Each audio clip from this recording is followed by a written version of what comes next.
Over the past 2 weeks, political operatives in the administration of President Trump and Elon Musk have shown the American people and the world that they plan to destroy as much of the professional workforce in the executive agencies as they can get away with. Whether it's illegal, and it is, or unconstitutional, and it is of no concern. Inspector generals and career civil servants who have served the American people for decades, some for their entire professional lives, are being summarily removed without any due process at all, and due process they're legally entitled to. They're being replaced with Musk-approved partisans who have little, if any, government experience or little, if any, substantive knowledge. They do have a qualification, and that's total loyalty to the president. On top of Mr. Musk's list of agencies to eliminate in the U.S. is the U.S. Agency for International Development, or USAID as we know it. That has been the subject of a ferocious attack by Mr. Musk. That agency is one that not many Americans know about, but which fulfills a vital mission. It has a relatively small budget, less than 1% of the total federal budget, and it has a large responsibility to support humanitarian, economic development, and governance programs in more than 100 countries. Whatever, quote, savings Elon Musk might obtain from cutting USAID would have no appreciable impact in offsetting Mr. Trump's huge tax cuts for the wealthiest Americans. It wouldn't even amount to a rounding error. But last week, in the manner in which this is done, I find extremely disturbing. Mr. Musk, and by the way, for all his brilliance, he has no government experience himself. He called USAID a criminal organization.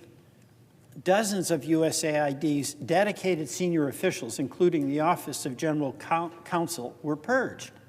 That's not happened before. That has not happened before in this country.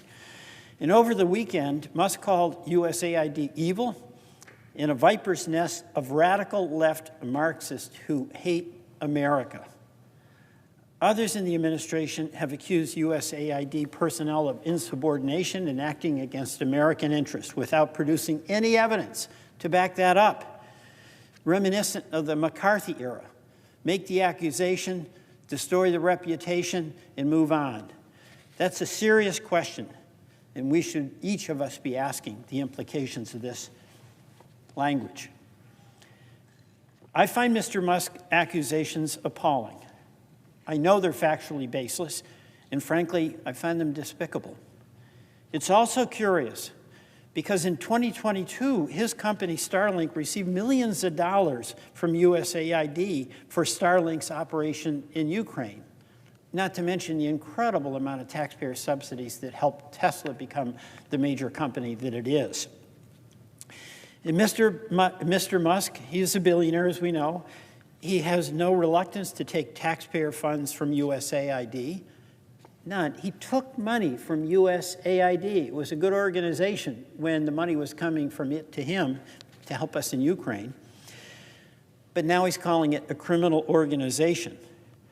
And I doubt that he knows what 99% of USAID employees do, or the positive impact they have on the lives of people around the world, and on U.S. national security, the obligation all of us have as members of the United States Senate. I wonder if he's ever met or has ever spoken to anyone who works at any of the 60 overseas missions, or seen with his own eyes what USAID does in countries like Indonesia, Ethiopia, Haiti, Mozambique, Ghana, or Guatemala, just to name a few, where the lives of countless people really do benefit from USAID.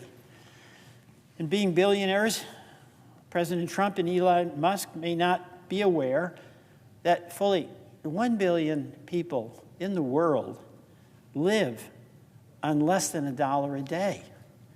They may not be aware that the lives of hundreds of millions of people, especially children, are threatened by diseases that can be prevented or cured with drugs that cost only a few pennies.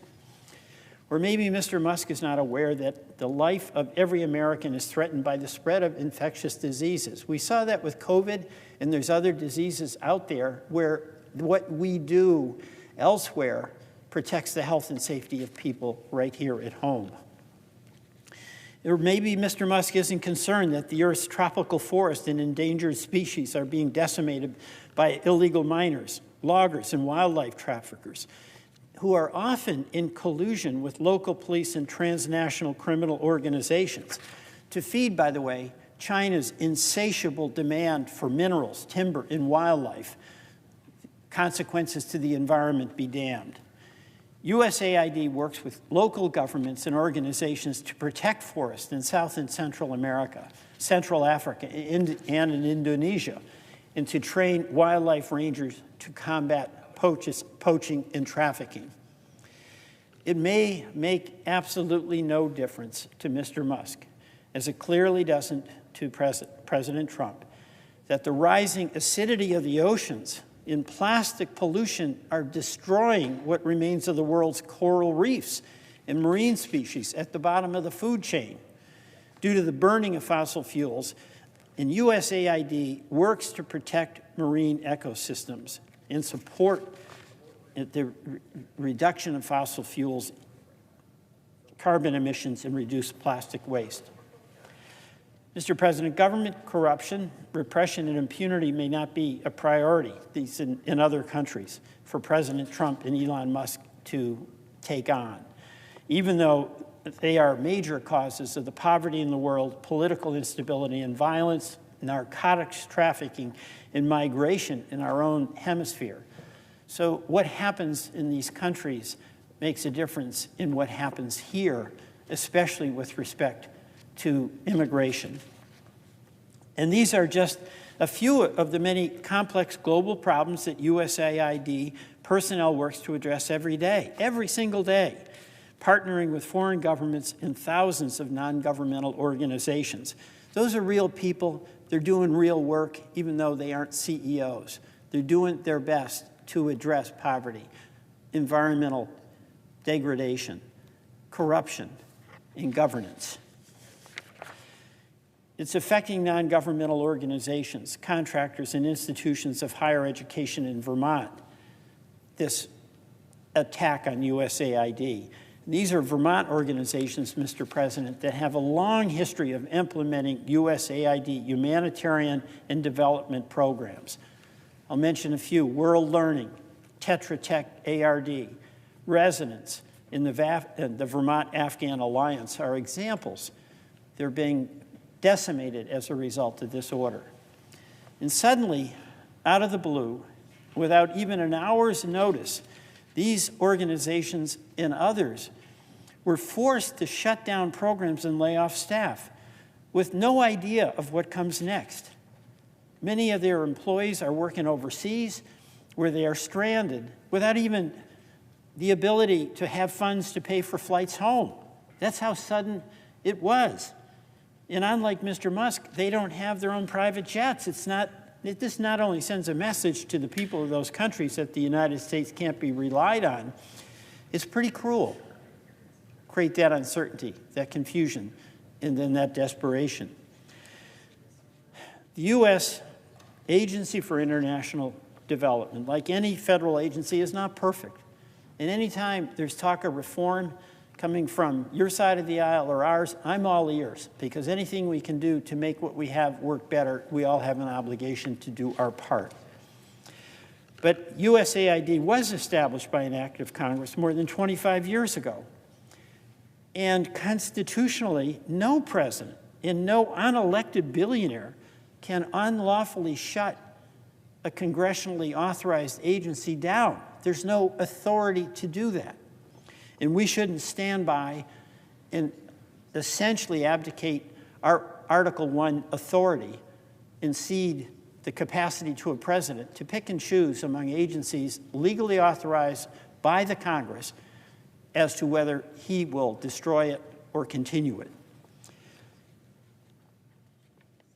You know, some folks have said that shutting down USAID is part of the president's plan to reduce the national debt.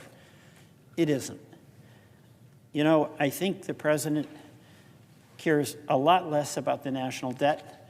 It went up by more than $7 trillion to pay for tax cuts, and eliminating the USAID would make no dent in that at all. Some have said that we need to better align USAID's programs with the policies of the State Department. That's something that is worth discussing. And I'd have some confidence in Secretary Rubio taking a serious look at how that can be done. But for the most case, that's already being done by and large. Diplomacy is the job of the State Department. It's not the same as development, which is what the USAID does. And you don't shut an agency down, freeze billions of dollars in authorized programs, silence or remove entirely the senior staff, and lock thousands of employees out of their offices. I mean, this is unbelievable. You locked the door so people show up for work and they can't get in. And you do that without any notice before having any discussion. You know, this is a difference between disruption, that can be good, and destruction, which is terrible. And I believe, Mr. President, that it's our job. It's our job as senators to speak up in defense of the civil service, the foreign service, their families, USAID's autonomy, and the foreign assistance programs that Republicans and Democrats have strongly supported for generations.